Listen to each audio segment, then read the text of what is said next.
बाबा साहब के बाद एजुकेशन, रोजगार, इंस्टीट्यूशन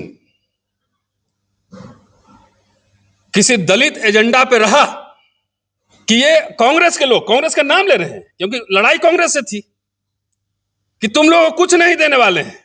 देखिए उल्टा हुआ, राजनीतिक रिजर्वेशन बढ़ते जा रहा है ना, हर 10 साल बाद रिन्यू हो रहा है, और आपकी नौकरी खत्म होती जा रही है। हाँ, हुक्मरान तुम्ही को शपथ दिलवाएंगे, चिंता मत करो। आप एक काम कीजिए, दहेज विरोधी आंदोलन चलाइए। बाल विवाह हमारी दिलचस्पी अभी उसमें नहीं, हमारी दिलचस्पी किसी और में। जब नौकरी रहेगा तभी दहेज मिलेगा, नहीं तो कुछ नहीं मिलेगा। बाबा साहब के बगल में बुद्धा है और आप सभी लोग डिनर के लिए इनवाइटेड हैं। और बुद्ध से जब उनके शिष्य आनंद बात कर रहे थे कि आपके बाद क्या, शासन क्या, तो उन्होंने कहा अपना दीपक स्वयं बनो। जो मैं कह रहा हूं वो नहीं मानो, अपने ज्ञान बुद्धि दिमाग लगाओ, पढ़ो तब मानो। बाबा साहब ने वही किया, और शायद मैं थोड़ा बहुत जो पढ़ता हूं वही करने की कोशिश करता हूं। तो ज्यादा गंभीर बात आंकड़े मैं भी दूंगा एक आध, बिल्कुल सर, लेकिन मैं इंजीनियर वाले आंकड़े नहीं दूंगा, मैं हिस्टोरियन वाले आंकड़े दूंगा।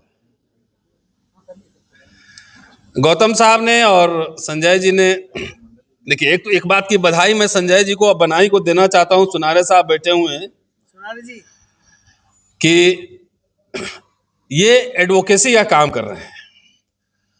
और जो कीटाणु होता है ना, कि जितने हमारे, मैं दलित को ही ज्यादा बोलता हूं, मैं बाकी की गारंटी नहीं लेता, कि जो कीटाणु सबके दिमाग में होता है, इनके दिमाग में भी शुरू में था कि इतना सांसद जितवाना है, इतना विधायक जितवाना है, तो कीटाणु इनके जहन में ही बैठा हुआ था। तो मैंने कहा कि इससे भी मिशन ड्रीम्स बहुत बड़े हैं, अनरियलिस्टिक ड्रीम्स में नहीं जाने चाहिए। तो इसके लिए बधाई कि कम से कम रिसर्च एडवोकेसी इंस्टीट्यूशन, जो कि बाबा साहब का मेन काम था, उसकी ओर बनाई अग्रसर है, संस्थाएं बनाने की ओर अग्रसर है। इसके लिए इनके लिए ताली बजा दीजिए, मेरे लिए नहीं।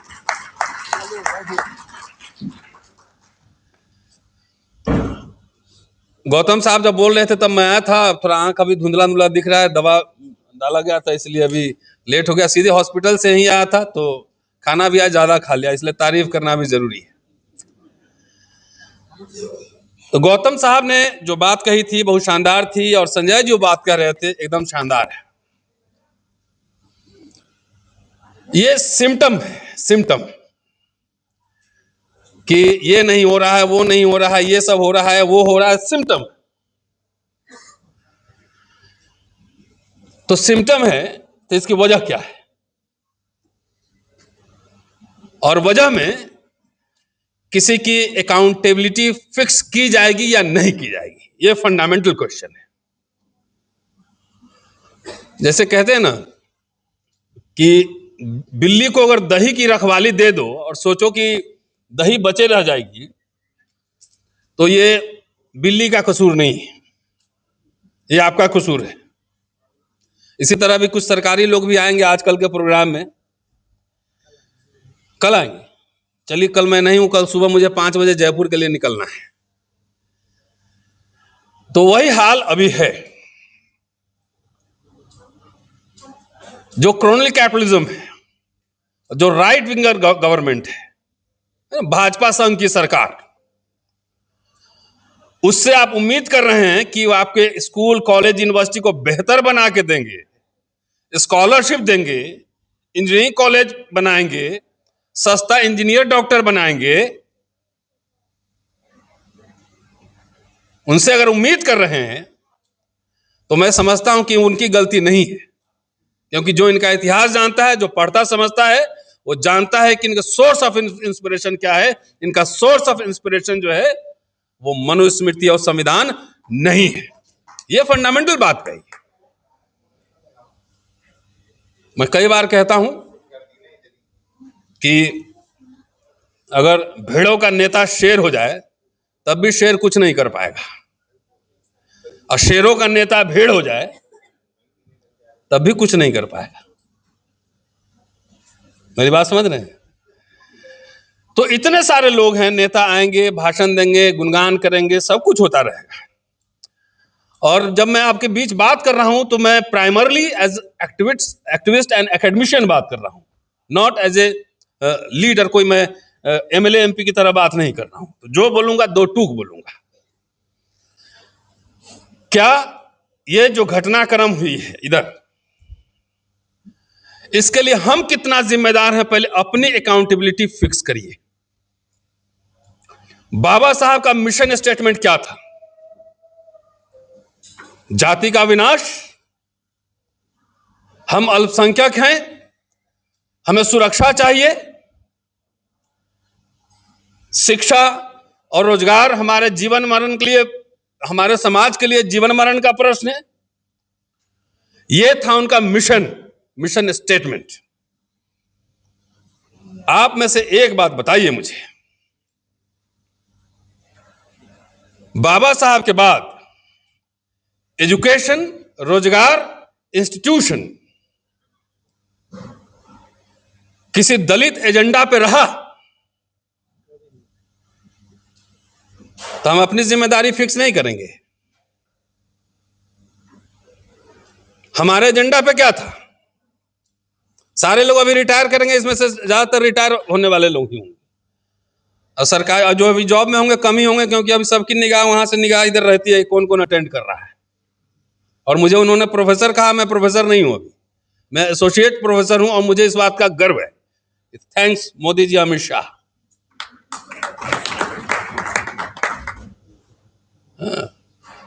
Thanks mister Modi and Amit Shah कि आपके रिजीम में क्या क्या हो सकता है, एफआईआर, फर्जी, ये सब हो सकता है, सब कुछ हो सकता है।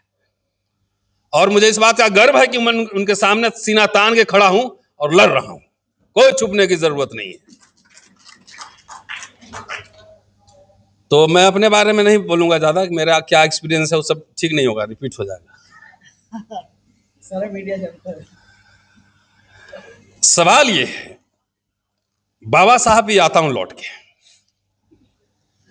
बाबा साहब के पूरे कोर आइडियाज में थोड़ा सा डिविएट हो गया हूंगा, क्योंकि बहुत देर से बैठा हुआ, सुबह से ही निकला हुआ। 1919 साउथ बोरो कमेटी से लेकर और जब कांग्रेस मंत्रिमंडल में शामिल हो रहे हैं, नोट कीजिएगा, क्रोनोलॉजी दे रहा हूं, उनके राजनीति के केंद्र बिंदु में क्या है? उनके राजनीति एक केंद्र बिंदु में अस्पृश्य है, डिप्रेस क्लासेस। वो साइमन कमीशन में ओबीसी की बात कर रहे हैं, कॉमनल अवार्ड आ रहा है तब भी ओबीसी की बात कर रहे हैं, लेकिन ओबीसी कम्युनिटी की तरफ से उनको सपोर्ट सिस्टम नहीं मिल रहा है। गायकवाड़ और साहू जी महाराज को छोड़ दीजिए, जो पॉलिटिकल सपोर्ट सिस्टम चाहिए था वो नहीं मिल रहा था। अल्टीमेटली उनके केंद्र में है अस्पृश्य समाज। मैं ये समझता हूं कि अप्पा दीपो से ही मैं कह रहा हूं कि बड़े बड़े लोगों से मिस जजमेंट भी बड़े बड़े होते हैं, बड़े बड़े लोगों से मिस जजमेंट भी बड़े बड़े होते हैं। जब उन्होंने खुद कहा था कि हिंदू राष्ट्र अभिशाप है इस भारत पर, और 1951 के शेड्यूल कास्ट मैनिफेस्टो में उन्होंने खुद कहा था कि हमारा, लिखा था कि हमारा कोई भी समझौता आरएसएस और हिंदू महासभा जैसे रिएक्शनरी फोर्सेस के साथ नहीं होगा। ये कहा था कि नहीं कहा था? तो हम रेफरेंस दे देंगे। तो हमारे समाज के नेताओं का समझौता किससे हो रहा है, जो बाबा साहब के नाम पर, परम पूज्य बाबा साहब के नाम पर दिन रात राजनीति करते हैं? किससे हो रहा है? दलित पैंथर्स अल्टीमेटली जाके शिवसेना में गए, और अभी तो यहां पे बगल में लुटियन जोन में ही बैठे हुए हैं, है ना। एक मिनिस्टर एक फेलोशिप नहीं दिलवा सकता है, 2.5 लाख रुपया का सीलिंग है वो खत्म नहीं करवा सकता है। ये शर्म है हम लोगों पर। कुछ लोग सीधे सीधे एकदम हिंदू राष्ट्र की पालकी ढो रहे हैं, और कुछ लोग नकाब पहन के, जरा सर का क्या शेर है जरा नागपाल साहब, तो कुछ नकाब पहन के, एक भी 40 साल में मुझे बताइए एक भी आंदोलन अगर शिक्षा और रोजगार पे हुआ हो, कोई नेता समाज, कोई संगठन इसके लिए आंदोलन किया हो, तो मुझे बताइए। सबकी दिलचस्पी एमएलए एमपी बनने में है ना, मिनिस्टर, सरकार, स्ट्रक्चर है। अभी तो है राष्ट्रपति तो हमारे आदिवासी समुदाय के हैं और प्रधानमंत्री तो ओबीसी समुदाय के हैं, 27 मिनिस्टर ओबीसी के। तो ओबीसी का कोई कमीशन बना है क्या? नॉट फाउंड सुटेबल सबसे ज्यादा इस रिजीम में हो रहा है। 28 साल मुझे पढ़ाते हो गए। अभी एक साहब मिले थे, वो भी परेशान थे, क्योंकि आप लोग प्रोटोकॉल में ज्यादा रहते हैं, हम लोग का कोई प्रोटोकॉल नहीं है। प्रमोशन रोक सकता है, छुट्टी ये कर सकता है, यही सब कर सकता है, और जिससे ज्यादा नहीं कर सकता। ट्रांसफर भी हमारा नहीं होता है।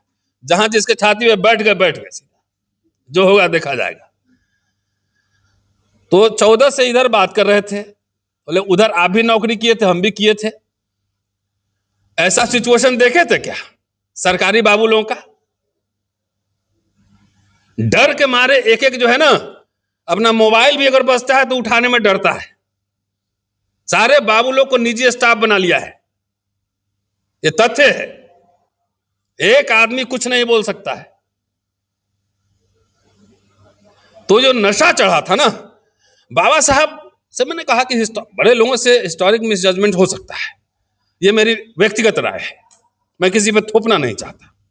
जब कांग्रेस मंत्रालय में गए थे बाबा साहब, तो आप भाषण जाकर पढ़िए, या उसके पहले संविधान सभा में जब गए थे तो भाषण उठा के पढ़िए उनका।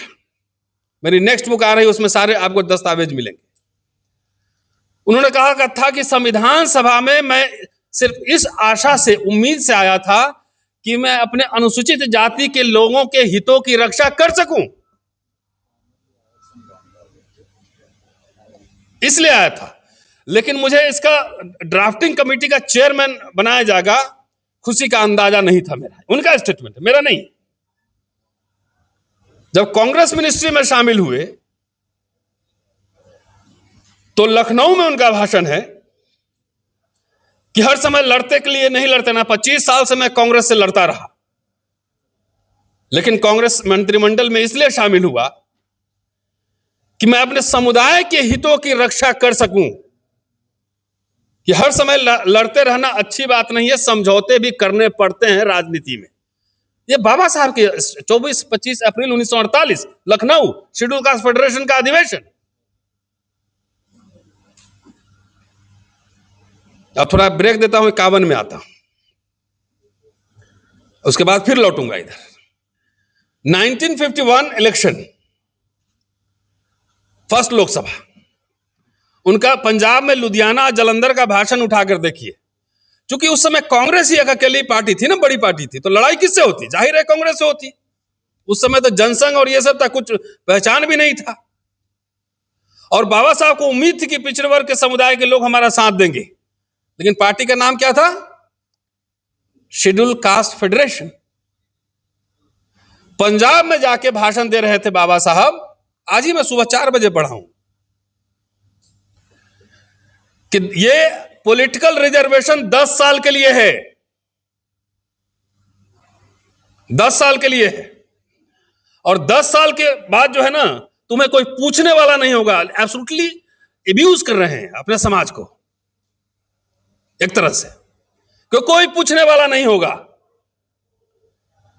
और नौकरी 1942 में आंकड़ा दे रहे हैं, ग्रीवांसेस ऑफ शेड्यूल कास्ट 1056, आंकड़ा मैं भी थोड़ा दे दूं,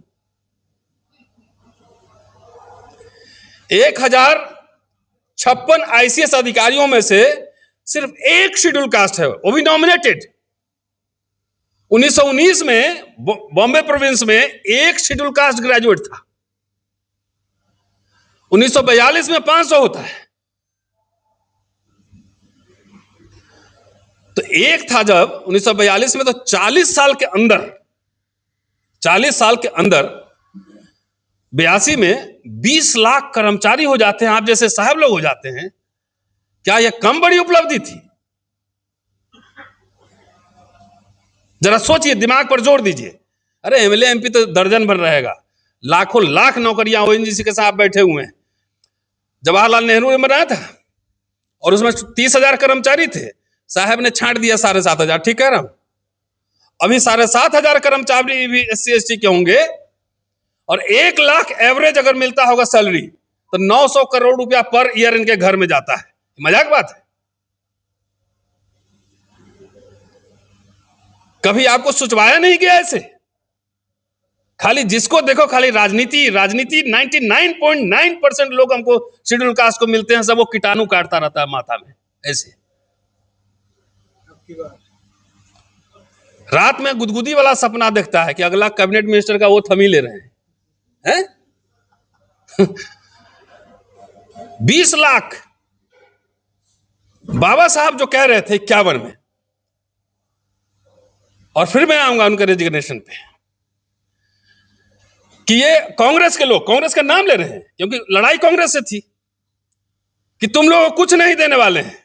देखिए उल्टा हुआ, राजनीतिक रिजर्वेशन बढ़ते जा रहा है, बढ़ते जा रहा है ना, हर 10 साल बाद रिन्यू हो रहा है, और आपकी नौकरी खत्म होती जा रही है। तो एक मिसजजमेंट हुआ कि नहीं वहां पे? पॉलिटिकल रिजर्वेशन, यहां मंत्री लोग बैठा हुआ है, उसका रिजर्वेशन हर 10 साल पर रिन्यू होता है, और आपकी नौकरी हर 10 साल पे कट रही है। इस खेल को नहीं समझ रहे हैं।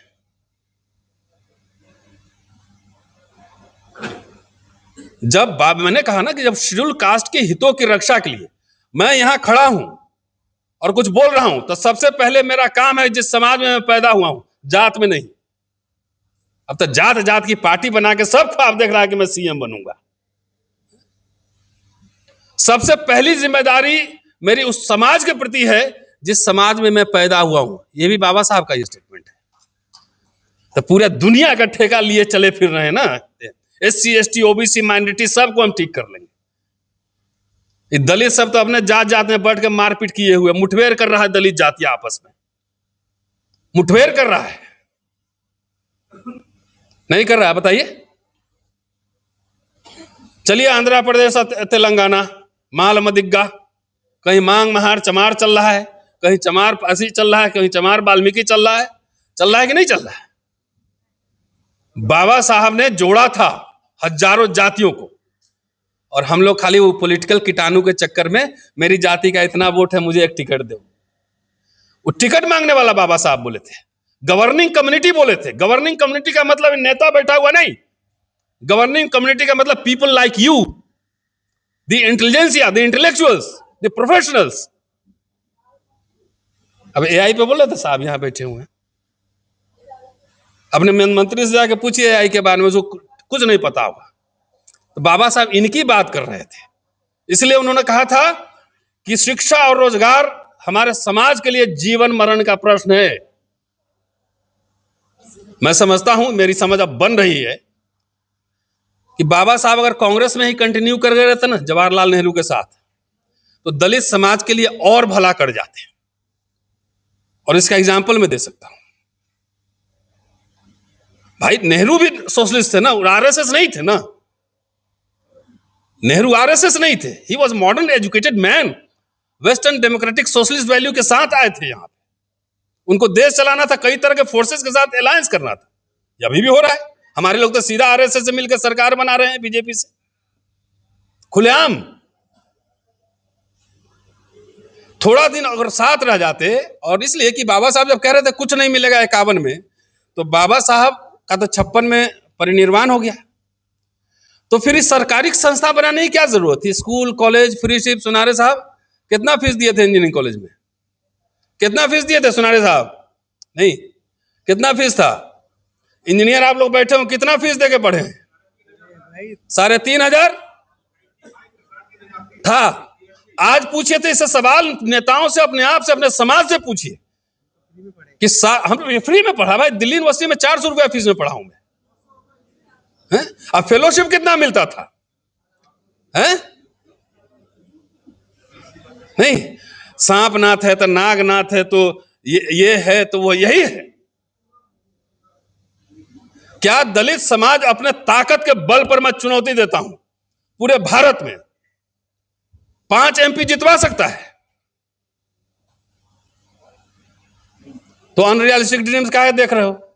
ढोल ताशा लेके बजा रहे हो कि खाली CM PM बनना है। अरे हमारा मिडिल क्लास खत्म होते जा रहा है। जिसका मिडिल क्लास बुर्जुआजी नहीं होगा, जिसके प्रोफेशनल्स नहीं हो सकते, अब अंग्रेजी बोलने वाले नहीं हो सकते, वो समाज अगर अनरियलिस्टिक ड्रीम्स देखे तो उसका वही हश्र होना है जो आज हो रहा है। मुझे उसमें कोई संदेह नहीं है, कोई संदेह नहीं है। जवाहर नवोदय स्कूल खुल रहा था, कोई नेता के एजेंडा पर ने किसी को थैंक यू बोला। हम लोग हर समय शत्रु तलाशते हैं, दलित समाज खासतौर से, ये भी शत्रु है, ये भी शत्रु है, ये भी शत्रु, सारे शत्रु हैं। और तुम आपस में जब 2 आदमी मिल जाते हो तो 3 पार्टी बनाते हो, एक अकेले अकेले, एक दोनों मिलके। अरे भाई दोस्त भी तलाशो। ये हमारा काम नहीं था कि रोस्टर का आंदोलन चलाना और लड़ना, हमारा काम नहीं था कि 2 अप्रैल का आंदोलन करना। नेता सब कहां छुपा है? और आप लोग उस नेताओं को फंडिंग करते हैं। 1 रुपया रिसर्च पर और डेवलपमेंट पे आपके समाज का कोई फंडिंग नहीं करता है। बता दीजिए मुझे। क्या है? शिक्षा शेरनी का दूध है। अरे अंग्रेजी शिक्षा शेरनी का दूध है, हिंदी वाला ये वाला, ये तो मिल्क वाला, ये वाला पॉलिथीन वाला।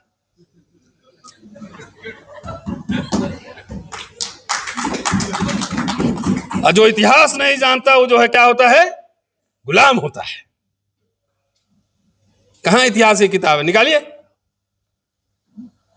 प्रोफेशनल हिस्ट्री बाबा साहब जब पढ़ते थे तो लिखते थे, उनके किताबों में कितने रेफरेंसेस होते थे। जाकर रेवोल्यूशन और काउंटर रेवोल्यूशन पढ़िए, मेरे जिन पे मैंने PhD की, उनके कितने रेफरेंस ने काशी प्रसाद जायसवाल के दिए हुए। तो आप लोग को इतिहास से कोई मतलब नहीं है, खाली बीमारी गिनवाएंगे, लेकिन बीमारी के जड़ों को जानने के लिए इतिहास में जाना जरूरी है। उसको जानने के लिए जब तक इतिहास को नहीं समझेंगे, जब तक फिलॉसफी को नहीं समझेंगे, सब सरदार पटेल, इंदिरा गांधी सब मनुवादी था, और जगजीवन बाबू क्या थे? बोलिए बोलिए आप लोग। नहीं कहना, किताब पढ़िए। जितना नहीं वो मैं कह रहा हूं, सारे मनुवादी हो गए। बाबू जगजीवन राम भी चमचे हो गए नहीं? अरे जिस टेन्योर में लाखों लाख नौकरियां, free ship, education, engineer, doctor बन रहे थे, उसी को गाली दे रहे हो। तो ये समझ गया ये वाला सब कि ये सब किसी का थैंक यू भी नहीं बोलता है, इसलिए काट दो, पहले सरकारी सिस्टम ही खत्म करो, जाओ। अभी आप रिजर्वेशन इन प्रमोशन में लड़ रहे हैं। 1957 में बाबू जगजीवन राम ने ऑफिस ऑर्डर से रेलवे में प्रमोशन लागू कर दिया था, रिजर्वेशन इन प्रमोशन। पता है? नहीं पता होगा। मद्रास हाई कोर्ट में केस हुआ था और बाबू जगजीवन राम वहां पर केस हार गए थे। सुप्रीम कोर्ट आए, सुप्रीम कोर्ट से केस जीता, तब लागू हुआ। आज तो सब खत्म हो रहा है, नौकरियां ठेके पे जा रही हैं। हम जितना कितने कर्मचारी संगठन लाखों लाख झंडा लगा के पूरा लगाया कि ये कर देंगे, वो कर देंगे, किसी को विदेश भेज देंगे, किसी को कहां भेज देंगे, और नीचे से पूरा जड़ ही काट रहा है। इसलिए मैंने कहा कि संजय जी को बधाई दी, बनाई को, सुनारे साहब पूरी टीम को बधाई दी कि अनरियलिस्टिक ड्रीम छोड़कर कम से कम रियल वर्ल्ड में आई है।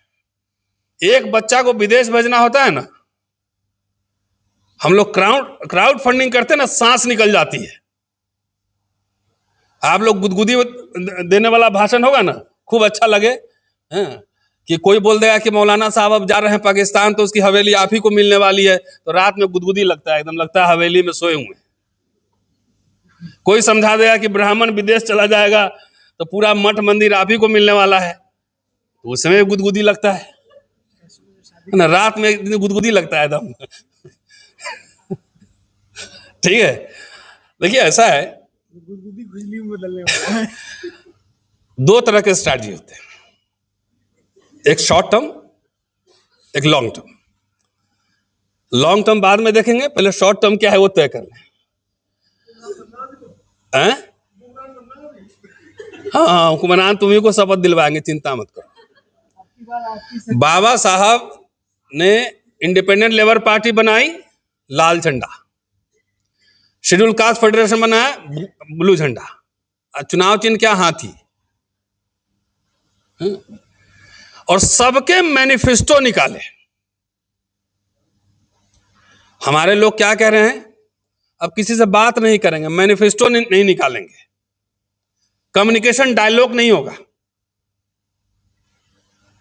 सीधे जब ताकत में आ जाएंगे तब एक दिन में ओवरनाइट सारा टन सब ठीक कर लेंगे। ऐसा होता है क्या? 10वीं पास किए रहेंगे, आप बोलेंगे सीधे यूनिवर्सिटी में प्रोफेसर बना रहे हैं, बन जाएंगे क्या? बाबा साहब प्रैग्मेटिक आदमी थे। उनके चौथे गुरु थे जॉन डेवी, जिनसे कोलंबिया यूनिवर्सिटी में क्लास में बैठ के पढ़े थे और प्रैग्मेटिज्म के बड़े फिलोसफर माने जाते हैं। उनके 3 गुरु यहां पे, बुद्ध, कबीर, फूले।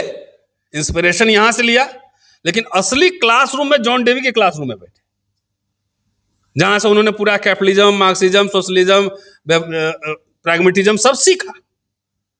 किसी दलित सेमिनार में, डिस्कोर्स में कभी फिलॉसफी पे इस पे चर्चा होते देखे हैं क्या? कैसे इवॉल्व कर रहे हैं? जब साउथ बोरो कमेटी को उन्होंने रिप्रेजेंटेशन दिया, उन्होंने कोई तवज्जो नहीं दिया गया। साइमन कमीशन में तवज्जो दिया गया और वही आधार बना गोल में सम्मेलन में जाने का। मेरे कहने का तात्पर्य यह है कि जब तक, देखिए, 2 आंदोलन तो हम लोग कर चुके हैं। एक तो 2 अप्रैल वाला था, उसमें हम लोग भी शामिल थे, और रोस्टर का आंदोलन शायद आप लोग को नहीं पता होगा, शायद पता है? बस एक आदमी हाथ उठा। सुप्रीम कोर्ट से एक ऑर्डर आया था 2018 में कि विश्वविद्यालय में 13 पॉइंट रोस्टर सिस्टम लगेंगे। इसका मतलब यह था कि SC ST OBC का लोग जो है ना, पता नहीं कब प्रोफेसर बनेंगे। ठीक है, उसके लिए तैयारी की गई 1 साल। 5 लोग ही थे, 5-7 लोग, और उसके लिए भारत बंद कॉल दी गई है, सक्सेसफुल रहा। सरकार अध्यादेश लाकर 200 पॉइंट रोस्टर सिस्टम लाई। हमारे तो पढ़े लिखे समाज को यह भी पता नहीं होता कि कौन कहां क्या लड़ रहा है, यह भी नहीं पता होता है। यह नेता की जिम्मेदारी थी कि हमारी जिम्मेदारी थी? किसी को चाय भी नहीं, किसी को थैंक यू तक नहीं बोलता यार।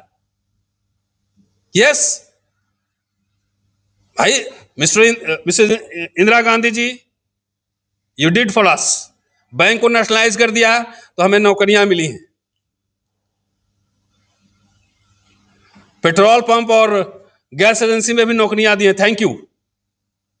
बाबा साहब ने जवाहरलाल नेहरू को बुद्ध जयंती की छुट्टी के घोषणा करने पर शुक्रिया कहा था, थैंक यू। और यह भी कहा था कि नेहरू बहुत ईमानदार आदमी है। रोज आप लोग ऐसा बना दिया माहौल, ये दलित पॉलिटिशियन सब, कि नेहरू और अंबेडकर और जगजीवन राम और गांधी जब भी मिलते थे तो खाली मारपीट करते थे आपस दूसरे में, नहीं हेलो नहीं करते थे, हैं? सब चाकू लेके एक दूसरे के पीछे भागते थे। गांधी जब वायसराय से मिलते थे, चाहे बाबा साहब जब वायसराय से मिलते थे, तो झगड़ा फाइटिंग करते थे। ऐसा बना के रख दिया है। अरे जिसका लीडरशिप विश्वविद्यालयों से नहीं आएगा, पहले बात समझिए। विश्वविद्यालय ज्ञान विज्ञान के सृजन के केंद्र होते हैं। तरह तरह की विचारधाराएं वहां आती हैं, जाती हैं, इंटरेक्शन होता है। इसलिए आप आजादी के आंदोलन उठाकर देखिए, चाहे गांधी हो, नेहरू हो, बाबा साहब हो, कोई भी हो, वो कहां से आ रहा सब? वेस्टर्न यूरोपियन लिबरलिज्म, वहां से आ रहा है पूरा आइडिया। और यहां खाली जात का गणित बना के हम, है ना, पॉलिटिक्स कर रहे हैं। जात जोड़ लिए कागज पर और इससे हो गया, फिर हम प्रधानमंत्री बन गए, हम कैबिनेट मिनिस्टर बन गए, सब अपना अपना पोर्टफोलियो ही बांट लीजिएगा। मतलब too much politics, and ultimately this politics is depoliticised politics, जिसकी कोई राजनीतिक समझ है ही नहीं। कि हमें सत्ता के साथ बार्गेन करना होता है, कम्युनिकेट करना होता है। हम सरकार, ये रियल बात है कि हम नहीं बना सकते हैं जब तक कि सोशल अलायंसेस नहीं होंगे। और मैं ये भी जानता हूं कि दलित का नेतृत्व स्वीकार करने में और जातियां नहीं आएंगी, ये भी मैं मानता हूं। झूठ मूठ का कोई पता नहीं, बाबा साहब तो अल्पजन बोले थे, मैं अल्पसंख्यक हूं। शेड्यूल कास्ट फेडरेशन पार्टी था, उसके बाद एक कदम और विकास हुआ, बहुजन हो गया, उसके बाद एक कदम और विकास हुआ। तो बाबा साहब के फिलॉसफी को जो है कितना विकास किया गया, तो फिलॉसफी का विकास हो रहा है और समाज का ह्रास हो रहा है ना। फिलॉसफी कोट अनकोट कि वो शानदार उपलब्धियां थी 1950 के पहले। मैंने आंकड़ा दिया, एक आईसीएस था, वही नॉमिनेटेड। दलितों के पास ना कोई जमींदारी थी, ना कोई बैंक था, ना कोई ब्यूरोक्रेट था, ना कुछ था, नथिंग डूइंग। मजदूर रियलिटी है। मेरे दादा दादी मिल में मजदूर थे, ये रियलिटी है। आपके दादा दादी रहे हो आईसीएस तो हम नहीं जानते। और वो समाज बोले कि हम अब लेने वाला नहीं देने वाला बनेंगे। बाप रे बाप, गजब, सुनने में कितना अच्छा लगता है। नहीं तो दो क्या, जेब में 50 रुपया नहीं है, देने वाला बनेंगे। सारे इंस्टीट्यूशंस पे किसके कब्जा है? आपके शेयर मार्केट में कोई लोग नहीं है, विश्वविद्यालय में कोई लोग नहीं है, किसी इंस्टीट्यूशन में कोई लोग नहीं है, और संभालने के लायक भी बहुत लोग नहीं।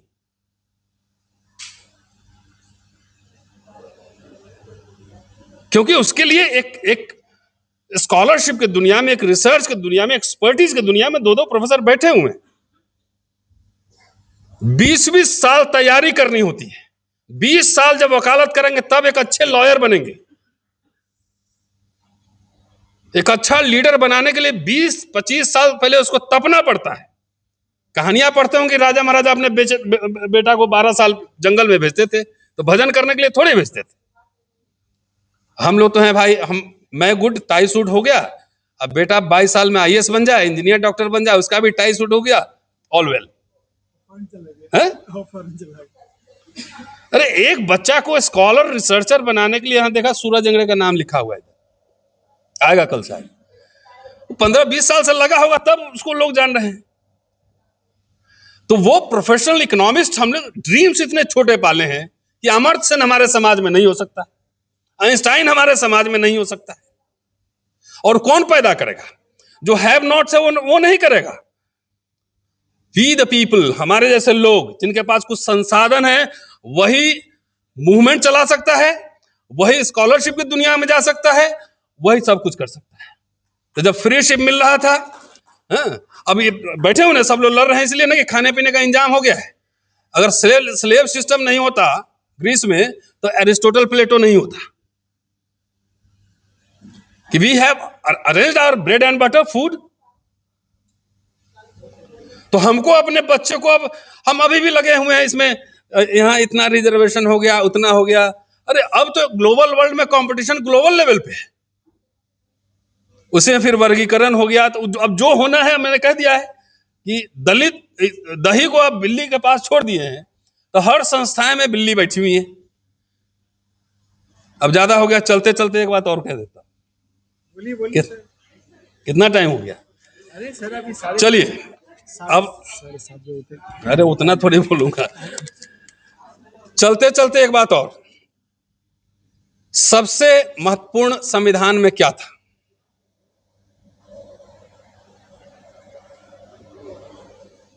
सबसे महत्वपूर्ण क्या था? वो था वोट का अधिकार,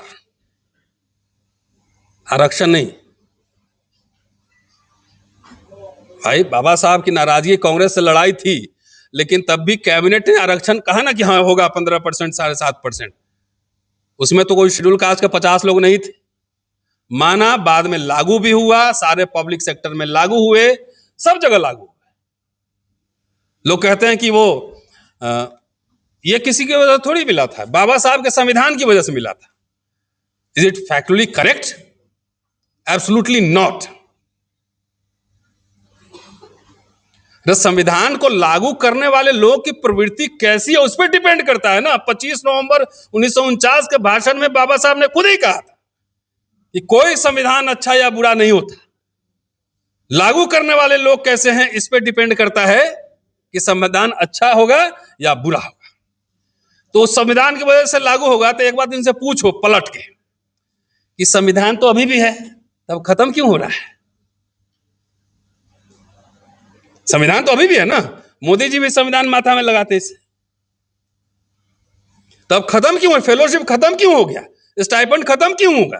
फीस लाखों लाख क्यों हो गए? करोड़ में डॉक्टर क्यों बन रहे हैं? 2.5 लाख का सीलिंग क्यों है? मैं तो प्रस्तावित करता हूं कि एक खाली पॉइंट उठाइए, एक छोड़िए 1000 पॉइंट्स, खाली एजुकेशन में स्कॉलरशिप फ्रीशिप का पॉइंट उठाइए और इस पे नेशन वाइड मूवमेंट खड़ा कीजिए, आपकी जीत होगी। 1000 पॉइंट पे लड़ेंगे, कभी जीत नहीं होगी। आप ये सीलिंग कर रहे हो, आप 5 लाख लोग इकट्ठा करो, चलो 2 साल तैयारी करते हैं कि शेड्यूल कास्ट शेड्यूल ट्राइब के लिए कोई सीलिंग नहीं होनी चाहिए। जो भी कैपेबल है उन, अगर जिसका ऑक्सफोर्ड हार्वर्ड में कहीं एडमिशन हो रहा है उस सबको सरकार फंड करेगी। ये होना चाहिए मैनिफेस्टो में, ये होना चाहिए। तो इसमें 1000 पॉइंट हम ले लेते हैं, हम लोग एक पॉइंट पे एक ही पॉइंट पे लड़ते हैं। जब रोस्टर पे लड़े तो रोस्टर पे ही लड़े और इधर उधर नहीं। दीवार, आप तो इंजीनियर हैं, दीवार में सुराख करना होगा तो मशीन को 10 जगह घुमाएंगे कि एक ही जगह घुमाएंगे? ड्रिल मशीन को 10 जगह ऐसे घुमाएंगे कि एक जगह रखेंगे? तो हम लोग क्या करते हैं ना, 1000 पॉइंट बना लेते हैं। SC ST OBC माइनॉरिटी, ये गरीब, ये सब मिला लिए एक बार, तो सिस्टम समझ जाता है कि दे आर नॉट सीरियस। एक पॉइंट रखिए कि फ्रीशिप फॉर ऑल और फॉरेन स्कॉलरशिप में no limit, post matric no limit. और एक पॉइंट पे आप चलिए देखिए, मैं पिछले चुनाव में राहुल जी से मिला था तो हमको क्या बोलते हैं लोग, and I have formally joined Congress also. मैं गया था 7 पॉइंट प्रोग्राम लेके, और 7 पॉइंट प्रोग्राम में क्या था, सिर्फ शिक्षा और स्कॉलरशिप की इश्यूज, और वो मैनिफेस्टो में डाले गए थे। आप जाके मैनिफेस्टो उठा के देखिए 26 नंबर पेज पर। अगर सरकार बनती तो हम जाहिर है उसमें कम से कम आधा काम तो करवा ही लेते, अपने लिए नहीं, अपने लिए किसी से कुछ नहीं मांगते हैं। संजय जी जानते हैं, जो लोग यहां बैठे हुए जानते हैं मुझे, मैं मिलता हूं लीडर से, क्यों नहीं मिलूंगा? तो किसके लिए मिलेंगे? तो लब्बो लुआब ये है कि कहते हैं ना, शिक्षित वही होता है जो शत्रु को पहचानता है। यहां बैठ के बढ़िया बढ़िया बात, उधर देखेंगे कि जात का हमारा किसी को भाई का टिकट उधर से मिल गया तो उसको फंडिंग भी कर रहे हैं, ये सब नहीं चलेगा। जब भारतीय संविधान और भारतीय गणराज्य, इंडियन कॉन्स्टिट्यूशन और इंडियन रिपब्लिक पर हमला हो गया हो, जब वही नहीं बचेगा तो ये कोट टाई भी 10 साल में उतर जाएगी, ये भी याद रखिएगा। और दूसरी बात, जिसका सोशल अवेकनिंग नहीं होता है ना, संख्या जो नहीं दिखाता है, 2 बार हम लोगों ने संख्या दिखाई, सरकार झुका दी। अब हजारों करोड़ का प्रोजेक्ट ले जाइए, मैं जानता हूं सिस्टम में कैसे काम हो रहा है, मैं दिल्ली में ही रहता हूं। 10 तरह से नो ऑब्जेक्शन लेना है, वहां से NOC लेना है, यहां से ये सर्टिफिकेट लेना है, वहां से वो लेना है, 10 जगह इतने पेचीदगी में फंसा देगा ना, पेचीदगी में फंसा देगा कि आप कर ही नहीं पाओगे। बिल्डिंग कंस्ट्रक्शन हो गया तो कंप्लीशन सर्टिफिकेट, तो फायर ब्रिगेड, तो ये वो, आप 99.9% सही हो, 1% उसी में अटका देगा। तो इसलिए आपके इंस्टीट्यूशन की रक्षा के लिए लोग होने चाहिए। इसलिए बाबा साहब ने पहले समता सैनिक दल बनाया था, वही पता नहीं कितने खंड में टूट गया, पता नहीं मुझे। अब हमारे नेता सिर्फ लोग 5 साल में एक बार जगते हैं, बस। उस शिव जी का बाराती नहीं देखे शादी में, जो है ना, पूरा सांप भभूत लपेटे, ढोल बजाते उठे और फिर जाके भांग पी के सो गए। It is everyday activity 24/7। अभी कह रहे थे ना कि शनिवार रविवार लोग स्वीट संडे कहते हैं, हम लोग की कोई छुट्टी नहीं होती है, एवरी सैटरडे संडे। और बुलाएंगे, जहाज का टिकट भी दे देंगे तो टैक्सी फेयर जेबी से लगता है जी। अब बहुत जगह तो लोग बुलाते हैं हम लोग के नाम पे, चंदा भी उखाड़ लेता है, उठा लेता है, 5-5 लाख चंदा ले लेगा, अब 15,000 का टिकट कटा के जाइए तो 10,000 देगा, लीजिए, ऐसा भी होता है। और बाबा साहब चंदा का पाई पाई का हिसाब देते थे, इमारत फंड, अखबार के लिए फंड, पाई पाई का, शेड्यूल कास्ट फेडरेशन का फंड, आना तक का हिसाब देते थे, आना पाई। हमारे यहाँ हिसाब किताब का कोई सिस्टम नहीं, बस परम पूज्य बाबा साहब भक्ति करो, जो कि बाबा साहब उसके खिलाफ है पूरा।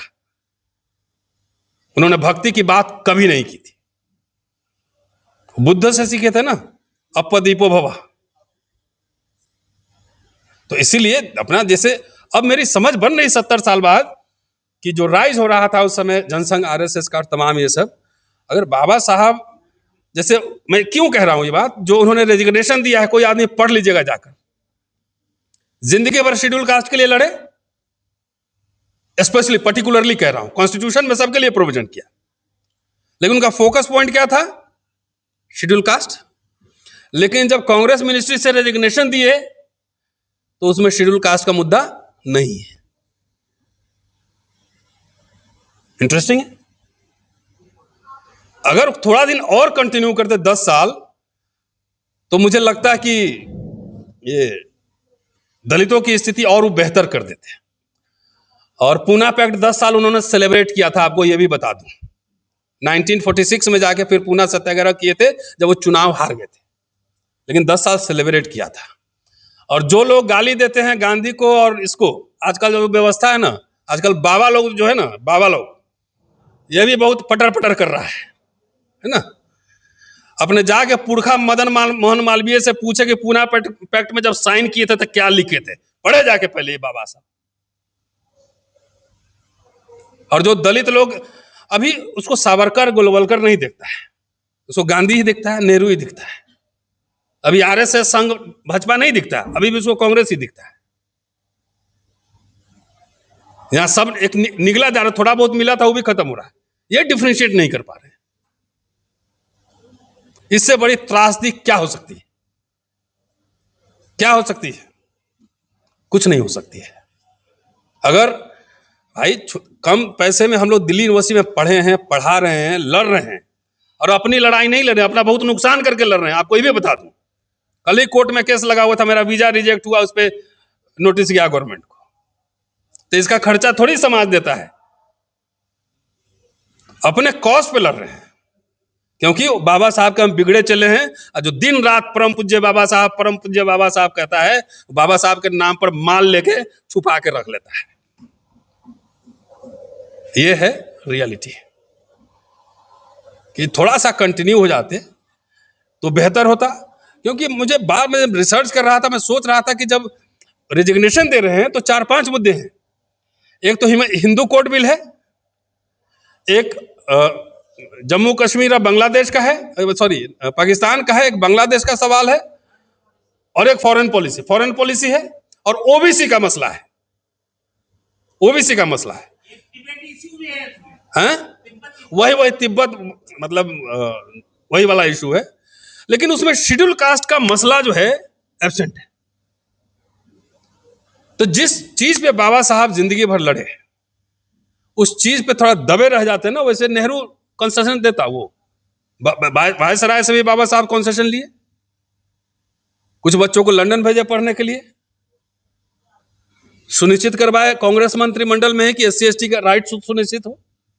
और जब से लागू होने का समय आया, लागू होने मतलब 26 जनवरी 1950, तो बाबा साहब रिजाइन ही कर दिए। तो जो बार्गेनिंग पावर बाबा साहब ने 30 साल में एक्वायर की थी, जब अलग पार्टी में चले गए, तो पावर मुझे लगता है, मेरी व्यक्तिगत राय है, मैं भक्त नहीं हूं, अंधभक्त नहीं हूं।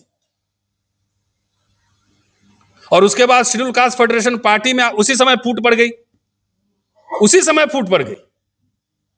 और उसके बाद जो हुआ आपके सामने, कोई नौकरी रोजगार। बाबा साहब ने एक काम किया कि प्रोविजन करवा लिया, कन्विंस किया लोगों को, ऐसे नहीं कि जाके लिख दिए। 300 से ज्यादा मेंबर थे, ऐसे लिखे नहीं, प्रोविजन करवा लिया। और बार बार 1949 में कह रहे हैं कि हम 3 तरह के अधिकार मांगते रहे हैं। पढ़े कोई भी अम्बेडकरवादी पॉलिटिक्स करने वाला है, पढ़े, पेज नंबर देता हूं, मनमाड़ का भाषण है कि हम 3 तरह के अधिकार मांगते रहे। एक पृथक निर्वाचन क्षेत्र, एक नौकरियों में आरक्षण और एक विधानमंडलों में आरक्षण। पृथक निर्वाचन क्षेत्र नहीं मिला, कोई बात नहीं, लेकिन 2 हमने प्राप्त किए, नौकरी में और विधानमंडलों में आरक्षण। हमें जो है इस पे और अधिक दबा के और अधिकार प्राप्त करने चाहिए। मनमाड़ का भाषण है। अच्छा, जो पृथक निर्वाचन पे गाली दे रहा है वो कहना भूल ही गया। आज जो हालात है देश में, आप तो महाराष्ट्र में है ना, कैसे पार्टी टूट जाती है ओवरनाइट। मेरे यहाँ बिहार में देखिए, तो 10-20 दलित ऐसे भी जीत लेता तो 200-200 करोड़ रुपया में पता नहीं कहां कहां बिकता है। पृथक निर्वाचन क्षेत्र से ही जीत के आता तो 200-200 करोड़ रुपया देता, तो ये सब पता नहीं कैसे डांस करते, ढोलक बजाते हुए बिक जाता है। ये नहीं बिकता, अभी नहीं बिक रहा है। सवाल है कि हम लोग जीत सकते हैं लड़ाई, लेकिन वो प्रेशर ग्रुप बनाकर जीत सकते हैं, प्रेशर बिल्डअप करके जीत सकते हैं। आज हमारे वोट की कोई कीमत नहीं है, कोई हमसे मांगने भी नहीं आता है। पता है कि जितन राम मांझी है तो वो तो ठेका लिए हैं, वो ले ही आएंगे उधर से। है इधर पासवान जी चले थे गरीब के घर दिया जलाने, अपने घर में चिराग जला लिए, वो कुछ वोट ले ही आएगा। अरे भैया, सलूशन सबका हम ही होता तो आप जैसे विद्वान के पास बैठ के क्या करते हैं? सॉल्यूशन तो कह रहे हैं कि रात में गुदगुदी वाला सपना देखना छोड़िए और प्रेशर बिल्डअप कीजिए। 2 बार एग्जाम्पल दे चुका हूं, बैठिए, अभी 2 बार एग्जाम्पल दे चुका हूं कि प्रेशर जब बिल्डअप हुआ तो यही सरकार झुकी है। अगर आपको नहीं पता है तो गूगल कीजिए, आपको पता लग जाएगा। प्रेशर, हम क्या कहते हैं ना, 10 आदमी इकट्ठा हुए और हम पार्टी बना के वोट का बार्गेनिंग खत्म। कोई नकाब पहन के उनके साथ मिला हुआ है, कोई खुसरिया मिला हुआ है। हम कह रहे हैं उनके चक्कर में मत रहिए, एक प्रेशर ग्रुप बिल्डअप कीजिए और सरकार को बताइए कि हम आपको हरा भी सकते हैं। किसान हरा है कि नहीं हरा है? हरा है कि नहीं? तो हम लोग, अब जब आपका नेता ही जो है, जिसको नेता मानते वही भांग पी लिया हो कि हम सड़क पे नहीं उतरेंगे, आंदोलन नहीं करेंगे, तो इसका क्या हिसाब किताब है? बाबा साहब को पढ़ा है किसी ने? अस्पृश्यों की कितनी सभाएं की, आंदोलन किए, किसानों की, कामगारों की, और बाबा साहब के नाम पर जो है उनको सर के बल खड़ा कर दिया है इन अम्बेडकरवादियों ने। जितना बाबा साहब ने बात किया था सब उल्टा कर रहा है। अंतिम में सबसे जो जुड़ा हुआ मसला है, अभी चल रहा है, अभी ईवीएम पे हम लोग आंदोलन कर रहे थे, सब यूट्यूबर का यूट्यूब बंद हो गया था। ईवीएम में हेराफेरी है, लगातार आप लोग ध्यान दे रहे होंगे, तो सुनिए। दूसरी बात है, सॉल्यूशन तो उनको पूछिए जिनको चंदा वोट देते हैं। हम तो रिसर्चर हैं, एकेडमिशियन हैं, हमको बुलाए हैं, बोलने आए, नहीं बुलाएंगे नहीं आएंगे। हम तो थ्योराइज कर रहे हैं ना, प्रॉब्लम कहाँ है, सॉल्यूशन क्या है। सॉल्यूशन तो आप लोग को ढूंढना है, मुझे थोड़ी ढूंढना। मैं तो बता रहा हूं कि गुदगुदी वाला सपने छोड़ दीजिए, आप प्रेशर बिल्डअप कीजिए, सरकार को आप झुका सकते हैं। This is what Ambedkar did, pressure buildup, communication, memorandums. अब यहां तो आप कह रहे हैं हम बात ही नहीं करेंगे, सरकार बनाएंगे तो अपने सब कर लेंगे, इसका कोई इलाज है? जब आप डसवा ही लिए हो पूरा, सांप तो बहुत सारा सांप जो है ना काटता है तो उसका जहर नहीं लगता है, जब नाक से डसवा ही लिए हो तो उसका कोई इलाज नहीं हो सकता है। अंतिम चलते चलते सारे जो समस्या हमने बात की वो सब वोट से ही जुड़ा हुआ है। वोट से ही है ना। जब सरकार को, किसी पार्टी को लगेगी कि ये वोट हमारे लिए यूजफुल, जैसे पहले कांग्रेस को दलित लोग वोट देता था तो उसको डिस्काउंट कंसेशन देते रहती थी, कुछ कुछ चलते रहता था। जब लगा कि नहीं लोग खुद राजा बनेगा तो सब छोड़ दिया, बोला एक काम करो राजा ही बन जाओ। तो वोट का अधिकार, वोट की ताकत थी जो अंबेडकर बार बार रेखांकित कर रहे हैं। 1927 में, 28 में साइमन कमीशन के सामने पहली बार उन्होंने यूनिवर्सल फ्रेंचाइज की बात की थी कि पागल को छोड़कर सबको वोट का अधिकार होना चाहिए। ये लड़ाई लंबी चली, अल्टीमेटली संविधान सभा में भारत कुछ देशों में से शुमार हुआ जो सबको वयस्क मताधिकार दिया गया, महिलाओं को भी दिया गया। 1951 में केटी शाह ने प्रस्ताव लाया था संसद में कि एमएलए एमपी बनने के लिए कुछ शैक्षणिक कंडीशन होने चाहिए। बाबा साहब ने सिरे से नकार दिया था कि नहीं, किसी का व्यवहारिक ज्ञान भी किसी डिग्रीधारी से बेहतर हो सकता है, अपनी समस्याओं को समझ सकता है, बोल सकता है, समाधान दे सकता है। और वही वोट का अधिकार कभी ईवीएम, पहले तो बूथ लूट होता था, तो कहीं कहीं छीट-फूट होता था, बूथ लूट हर जगह नहीं होता था। आइए ना हमरा बिहार में, वहां कुछ हो जाता था। अब तो वोट शुरू हो गया। और उसके बाद ईवीएम से हेरा फेरी हुआ, सब पर्दाफाश सब लोग जान चुके हैं। और सीधा अब वोट चोरी हो रहा है, डकैती हो रहा है। इलेक्शन कमीशन मदारी बन चुका है सरकार का, जैसे नचाता है वैसे नाचता है इलेक्शन कमीशन।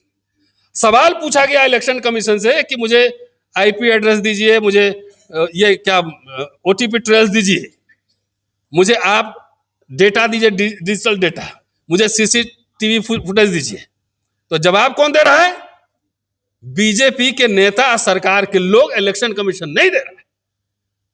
जब इतना फ्री फेयर ट्रांसपेरेंट हो तो जवाब देने में क्यों डर लग रहा है?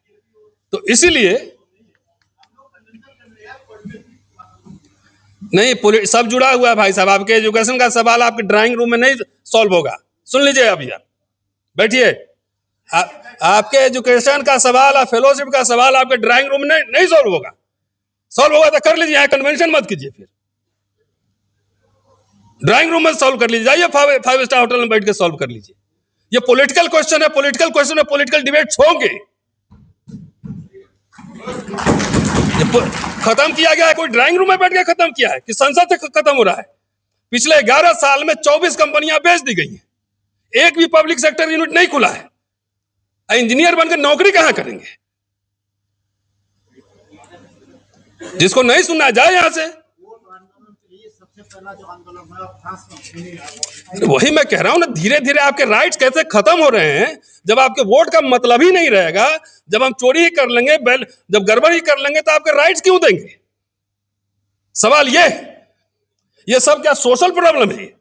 समाज सुधार आंदोलन चल रहा है, ये समाज सुधार आंदोलन है कि बाल विवाह नहीं करेंगे। शिक्षा, रोजगार, फेलोशिप का सवाल है, और ये पॉलिटिकल इश्यूज हैं जो आपको मिले हैं, आपके पिताजी को मिले हैं, जो मुझे मिले हैं, उसका असेसमेंट नहीं करेंगे। समीक्षा हो रही है, ये समीक्षा हो रही है। मैं समीक्षक की हैसियत से बोल रहा हूं, जिसको सुनना है सुने, नहीं सुनना जाए। ये क्या किसी के ड्राइंग रूम में डिसाइड होंगे कि फेलोशिप मिलेगा कि नहीं? ये शेड्यूल कास्ट कंपोनेंट प्लान क्या है और उसमें बहस नहीं हो रही है, ये कहां डिस्कस होगा? शेड्यूल ट्राइब कंपोनेंट प्लान क्या है, कब आया, कुछ पता है? लाखों अरबों करोड़ रुपए चले गए, कहां पता नहीं लगा, आप ही के पैसे, कोई बहस नहीं होगी। तो आपको समाज सुधार करना है, कीजिए संजय जी, हमें समाज सुधार में कोई दिलचस्पी नहीं। धम्म का आंदोलन आप चलाइए, समाज सुधार आप कीजिए। मैं समझता हूं कि ये पॉलिटिकल प्रॉब्लम है और इसके लिए सोशल अवेयरनेस और प्रेशर ग्रुप बिल्डअप करना बहुत जरूरी है, जिससे हम पॉलिटिकल पार्टी को प्रेशराइज कर सकें। ये है मसला। आप चलाइए धम, हम कहां मना कर रहे हैं। एंड आप एक काम कीजिए, दहेज विरोधी आंदोलन चलाइए। बाल विवाह हमारी दिलचस्पी अभी उसमें नहीं, हमारी दिलचस्पी किसी और में है। जब नौकरी रहेगा तभी दहेज मिलेगा, नहीं तो कुछ नहीं मिलेगा। शुक्रिया।